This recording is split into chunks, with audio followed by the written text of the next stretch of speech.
What's up, y'all? It's your boy Dabby Daniel on the Black Evolution. Ladies and gentlemen, got a very special guest in the building. We're going to talk about several topics.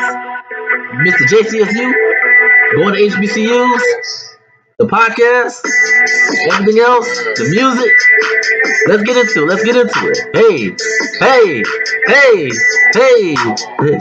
hey, hey. All right, yeah. The energy on the other line. Let's go. Yeah, so I got a very special guest in the building. He is the representative of Mr. Johnson C. Smith University, Mr. JCSU, Mr. Ryan in the building. How you doing, brother? Hello. Greetings, salutations, all that good stuff. How's everybody doing out there? Thank you for tuning in to Daniel's show and just being here for him. But you got a very special guest, which is me. Yep, yes, sir, we do. So let's get into it, man. So let's talk about what you do at JCSU. You are correct me if I'm wrong, the representative, Mr. JCSU. You're in the Royal Court along with Miss JCSU. And so what is that like overall, being in the Royal Court and going to HBCU in general? What is that like? So, yeah, I'm in the Royal Court for Johnson C. Smith University, and I'm pretty much the face of the institution, as a lot of people would say. I would say a lot more representation wise. That would be a lot more SGA, because they definitely get things done in terms of making the school. I would say the school's habits and like activities, like they pass all of that. So me, I'm just a decent looking face. I'm just playing. The Royal Court, it is a big deal. And it does take a lot of responsibility and just ability to make sure that you are pristine at like all times, pretty much. And that goes from head to toe, making sure that you have a haircut and that the clothes on your back aren't looking anything but kingly. And also in everybody else in the court's case, my queen, Mr. and Mrs. Freshman, sophomore, junior, senior, they have the same responsibilities as well. And they've been doing an excellent job. You know, shout out to my court. They holding it down, especially the queen. She ain't not a hair out of place whenever she pops out, man. That's good, man. That's good. And it's good to know that you guys represent yourselves in a great and fashionable manner, in a respectable way and everything. Proud to be black and everything else, and looking clean. I've been seeing some photos of y'all on the Royal Court from time to time. Y'all be looking clean, man, especially with that suit. Thank you. I said, yes, sir. Appreciate you. It ain't cheap. More to come. We just getting started. You know, the year it was like an off calendar with the elections. They usually hold the elections in the spring, but they did it in the fall this year because we weren't able to have elections last year due to COVID. So now it's like kind of off. So we got this whole year, like this first semester is almost up. We're not done yet, but second semester we gonna come with the same amount of spice. So we gonna do the thing. Okay, so when it comes to being in the Royal Court and being a representative of JCSU and being Mr. JCSU, what are your plans as far as going in being in Mr. JCSU, as far as like representing the school and as far as sharing the injustices in the black community as a face? My plans. Okay, so ultimately, I would say that I have a solid 4 platforms that I really stand on, and then I also have my main platform, which would pretty much be to let your rhythm resonate. So that's what I based my whole campaign on. And the rhythm is more like, in this case, it's more like whatever sense of movement or ideas that you would have. So to let them resonate would be to let them be heard, let them bounce from other people's heads, and just let it bounce everywhere. Because sound and resonation, that's the traveling of sound and reflection of sound off of walls and different things. So in this case, to let somebody's rhythm resonate, I'm trying to let the rhythm that I have to make Smith a better place, to make the community a better place, trying to let that resonate throughout wherever it originates, which would be on Smith campus, and then eventually transpose it to the world and just beyond that, you know. So when it comes to that resonation, the ideas that I would mainly like to resonate are to try to find more jobs for graduates of the university and in their respective fields, of course, and just try to increase those statistics there to make sure that everybody is compensated for upon graduation. Then I would also say I'm working on trying to find opportunities for scholars to have more scholarship opportunities as well as less debt and tuition fees. And I'm not really sure exactly how I want to do all of these yet, but after the coronation, that's when all of these events and plans and networking opportunities are going to get kicked into high gear because right now the advisor who's you remember Dean Jones? Mm-hmm. Yeah, right now she's the advisor, and we're just trying to get through this coronation, and then like it'll pretty much be official after that. So whatever platforms everybody promised, that's when we're gonna start shining some light to it and making sure that it gets done. So the other two that I had two more. This other one, and I see that there's steps being taken towards this platform is to make sure that there's wider food variety because don't get me wrong, like soul food and like just all that, like Lorraine's and everything they be serving in the calf, like that's all nice, you know. Like some people don't eat it all, but at the same time, some people don't necessarily eat that type of food. For example, some people might be on a diet like a vegan or a vegetarian. I am vegan, by the way, so like this does hit really hard for me and like what I really would like to see change and basically just have more food opportunities. So they already have all these food trucks coming around making the Ford pretty much less of a food desert. But what I'm really trying to see, and like we kind of got a taste of it, but it wasn't like to a full extent. They had a farmers market from like the first month, the first 2 months. It was like August and September. So it was they were giving out some really organic farm raised like vegetables and food, and like there wasn't really there's nothing wrong with animal products. Like I don't have anything against them. I used to eat animal products myself, but I just feel like there's a lack of alternatives. So just a little bit more change for that. And I was at the org fair the other day when I met this guy. He's a professor on campus. There's so many professors I can't remember them off the top of my head, but he was saying that by next year they're gonna be working on that greenhouse behind Perry and pretty much having some crops and vegetables and fruits and different types of resources then that the students can actually grow themselves and also potentially even cook themselves, as they might like come up with stations in the cafeteria. So it's a whole lot of improvements already going on there, and I just want to be there to see along the way that it actually happens to the best that it can, so that way more people who come to Smith or who might be there now can have different options. Then I'm trying to think of this last one. How could I forget? Also, and this one is also one that I really like need to just look into a lot once I'm able to start working on my platform, is the dormitories. Now, I thought they was going to do a lot more with the dormitories from when we were off campus and like how they could have improved on them, but it really hasn't changed, honestly. Like they might have made a couple just paint renovations, I would say, and nothing else. But overall, we deserve better. We deserve to live better. And I know like there's probably a lot worse conditions on other campuses, but this is something that a lot of people have been complaining about for a long time. And why just sit by when we can definitely do something about it? Now, when it's gonna happen, how it's gonna happen, I don't know. But I feel like just the living conditions that our students are faced with should improve.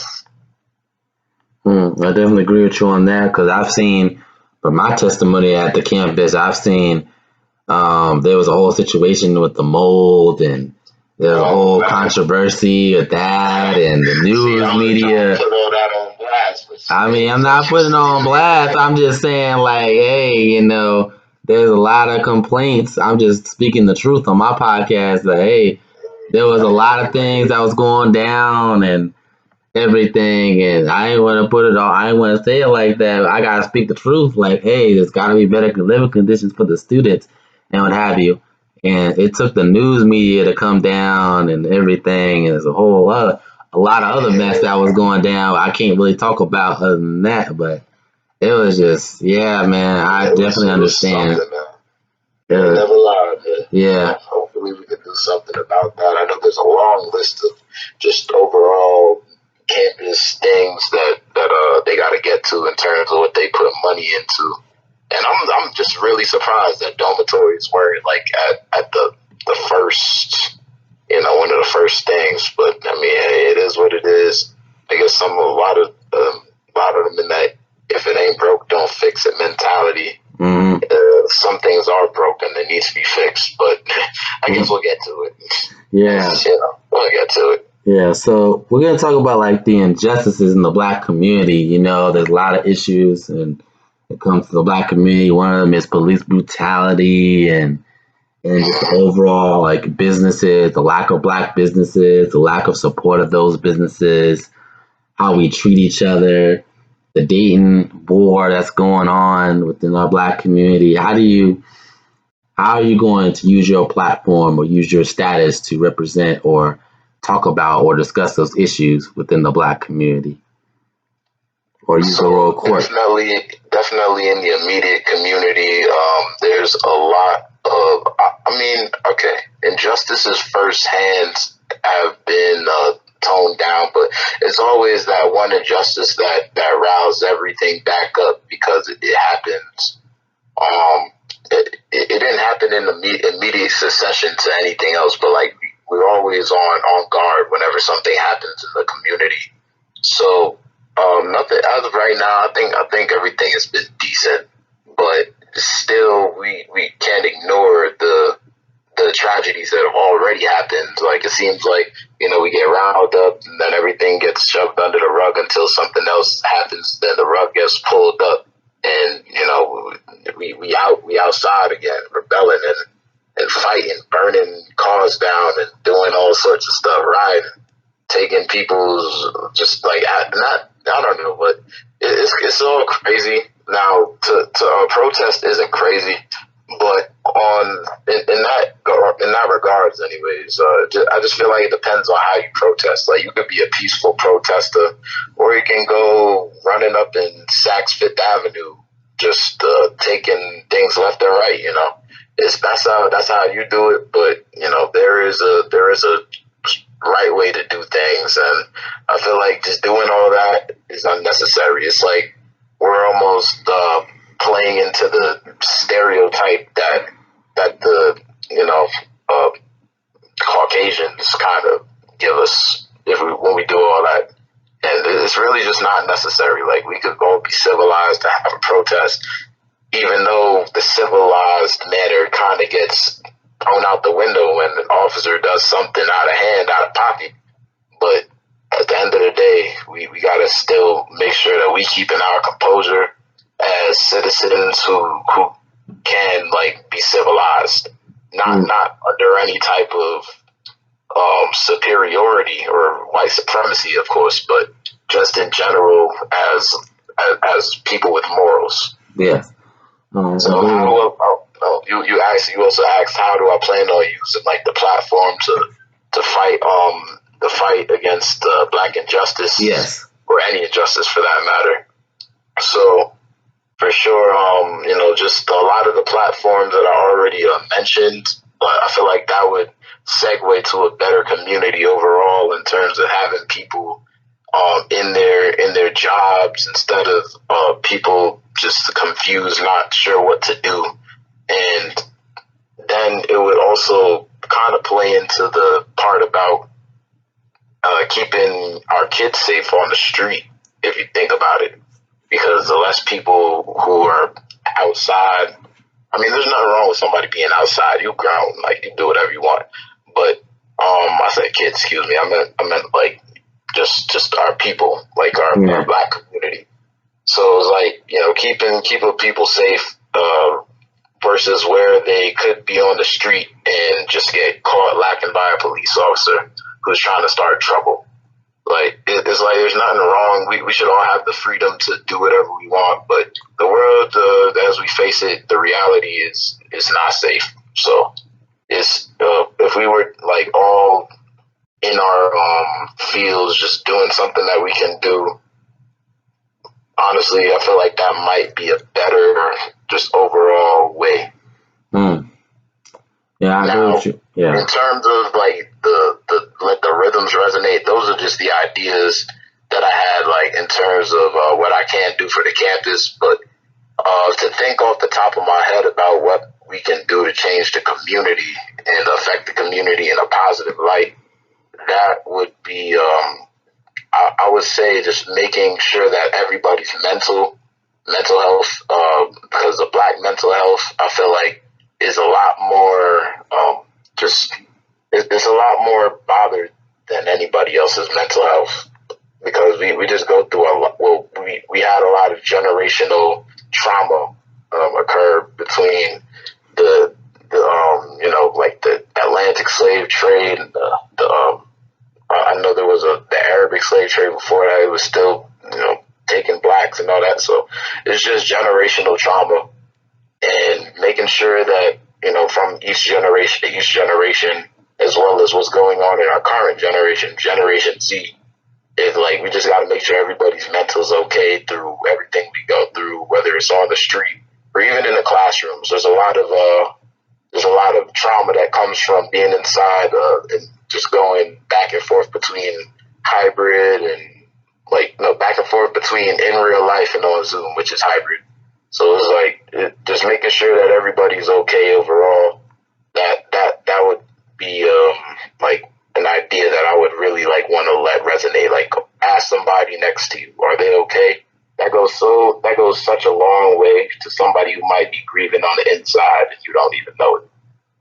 So I'm just being less selfish, I could say. Also to also and the previous king actually did this. His name was Bernard. Shout out to all the previous kings. Y'all are real ones. But Bernard, he actually did a suit drive for the community one time during his kingship, which I did think about reenacting, and also potentially giving away like other things that people might need, such as school supplies or like even money opportunities potentially. The possibilities are endless, but really just trying to give back to the community and making sure that they have the same tools to go in a professional setting and be able to carry out whatever their endeavors may, in whatever they involve.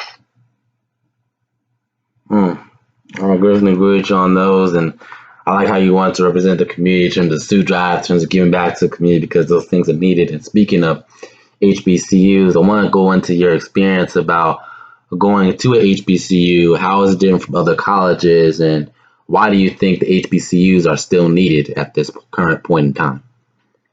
Yeah, that's important, man. HBCUs, they've done so much just in terms of really opening my eyes to that these colleges, they have a lot of history, and they weren't just so easily bought up and accredited, and just they weren't like I guess you could say a PWI. So just hearing also the first of the history about Johnson T. Smith.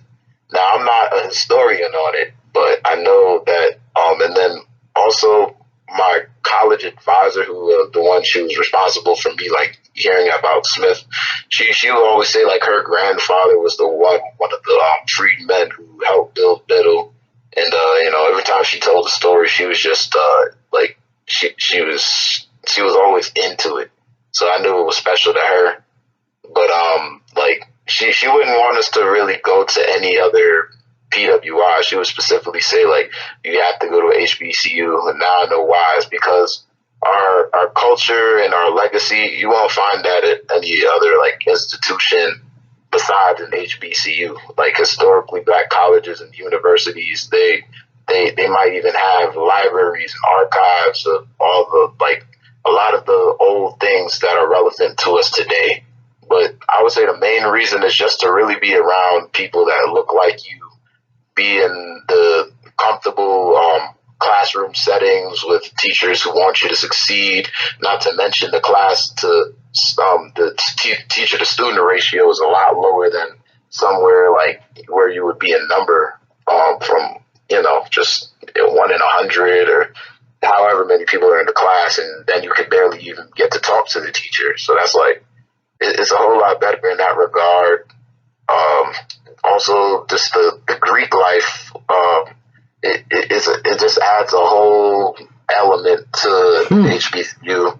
So, not to mention repping the oldest and the coldest on here. Alpha Omicron always outstanding. We out here. So, yeah, it's like there's a whole nother element in terms of, you know, networking with NPHC and different types of opportunities you can get from being a part of one of the organizations. And on PWIs, you know, they have fraternities and sororities as well.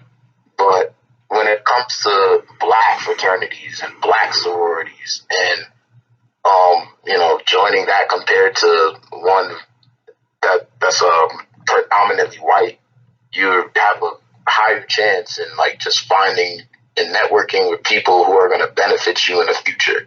So, like, a lot of those things are important, and you can only really attain them at an HBCU, if not a very slightly black, predominantly white institution. Nah, but you know what I mean, though. Like, they have like a lot of those institutions that you'd be like, dang, like, this ain't an HBCU. They got like, sometimes I be thinking about UNCC. I was like, yo, this could be HBCU. You know, they just have a really good black community over there. Yeah. They got I would say, like, Duke University as well.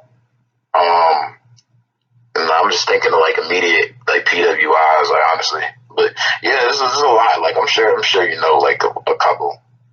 Yeah, I've seen, you know, I've just traveled. Ever since I got Smith, I traveled and everything. So, but, you know, I've tried out different schools. You know, they're cool too. But I can tell you from personal experience, nothing like going to HBCU, man. That experience just forever changed me, because I used to go to PWIs beforehand in terms of, like, my high schools. I've gone to, you know, predominantly white schools and high school and everything else. And it was cool too. I'm not knocking that experience, but it's just going to a HBCU, being around your own people, being around people who look like you, who, you know, they understand, they get it when it comes to our issues and stuff. You don't have to explain nothing.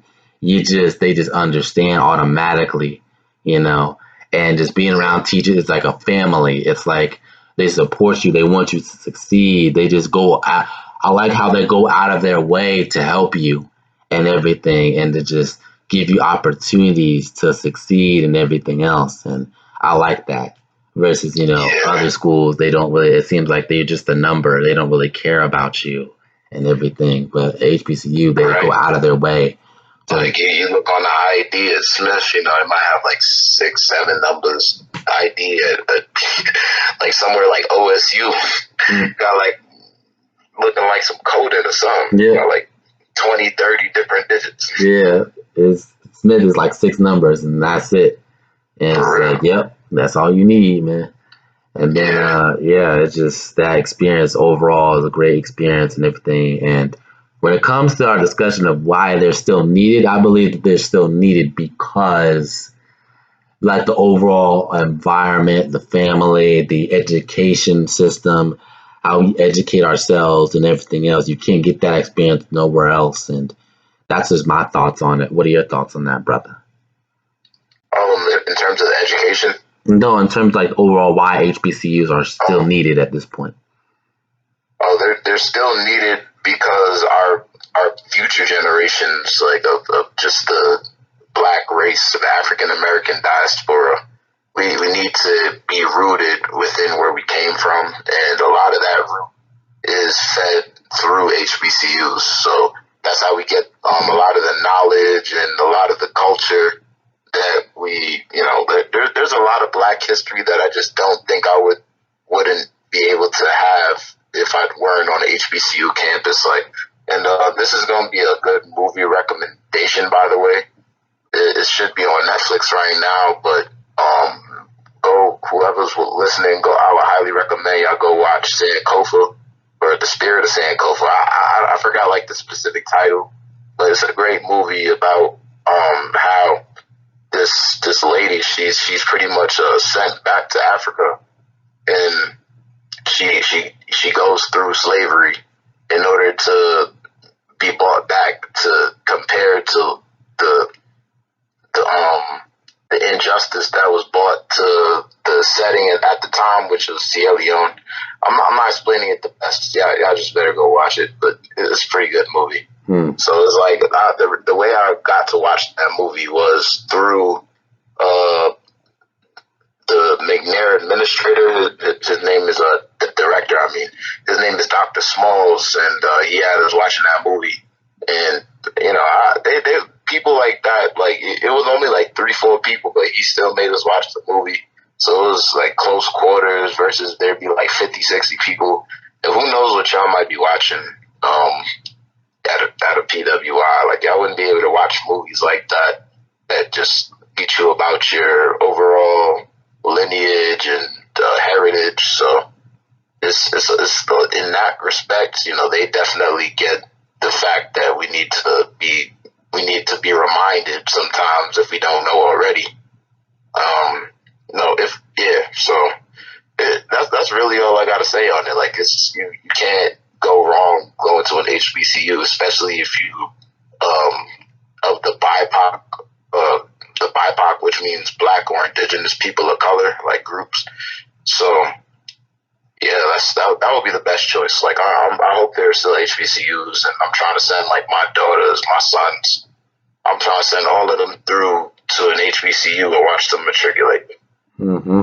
At least for undergrad, because graduate school, I feel like you would have the foundation coming from an undergraduate program.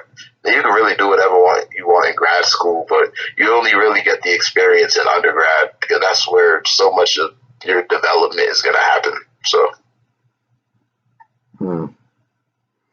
Yeah, it's just with HBCUs, they're still needed just the cultural overall experience. You're never gonna get that experience again with other schools and everything. That's your overall thoughts on that. You might have something close, but it's gonna be real watered down. Yeah, most definitely. So we're gonna close it out on this thoughts on your thoughts about your music and everything. So I hear you're a very good musician and everything, brother. So talk to the people about your music, man. What you do, man. Thank you. I appreciate you, and I just try to make sure that my ultimate goal for life is really to just be the best musician I can be. And right now I'm a psychology major, so like I'm not really working on getting through school with my degree. I haven't really been as heavy on the music side of things unless it's in marching band.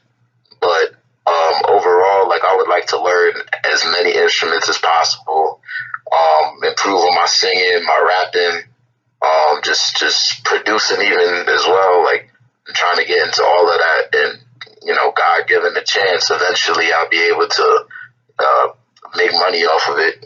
So it's like right now I just do it because I love it, but it's more like whenever I get the time to really put the energy into it and grind out the money to make all these productions, propaganda, make sure everything is how it's supposed to be, then I'll really be getting on my artist side, just being a musician.